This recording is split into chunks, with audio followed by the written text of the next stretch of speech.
لن يتوقف الحديث عن مستقبل النجم الفرنسي كيليان مبابي لاعب باريس سان جيرمان في ظل ارتباطه بالانتقال إلى ريال مدريد بعد نهاية مشواره داخل ملعب حديقة الأمراء. وبحسب ما نشرته شبكة سكاي سبورتس، فإن اللاعب البالغ من العمر 24 عاما يجري مفاوضات تجديد عقده مع باريس سان جيرمان، ولن يرحل مجانا إلى ريال مدريد في سوق الانتقالات الصيفي المقبل. ومن المقرر أن ينتهي عقد نجم منتخب فرنسا مع باريس نهاية الموسم الجاري مع خيار تمديد لموسم إضافي، وهذا ما رفضه مبابي، لكن يبدو أن المشهد تغير مؤخرا. وتشمل خيارات مبابي التوقيع على خيار تمديد العقد لمدة عام واحد حتى عام 2025 أو عقد جديد لمدة أطول. ومن جانب آخر، أكد كارلو أنشيلوتي مدرب الملكي أن سوق الانتقالات الخاص بريال مدريد قد انتهى بنسبة 100%،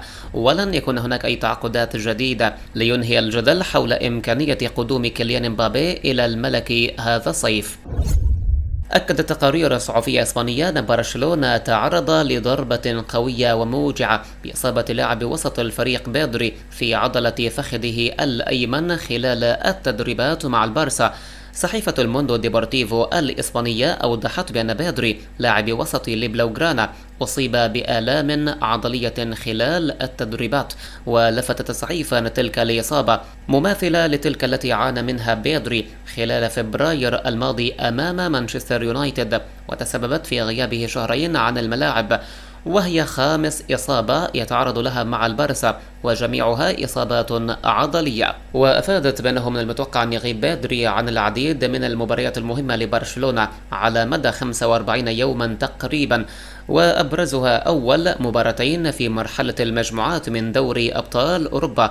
ولم يتعرف بعد البارسا عن خصومه، حيث ستجري قرعة دوري أبطال أوروبا يوم الخميس المقبل. وأشارت إلى أنه سيكون الهدف الأبرز لبيدري هو استعادة كامل لياقته قبل المواجهة المرتقبة في الكلاسيكو أمام ريال مدريد يوم 29 من أكتوبر تشرين الأول المقبل. وبالنظر إلى المباريات التي سيغيب عنها في الليغا، فهي أمام فياريال وأوساسونا وريال مايوركا وغرناطة خارج ملعبه، إضافة إلى مواجهة ريال بيتيس وسيلتا فيغو وإشبيلية على ملعب البارسا.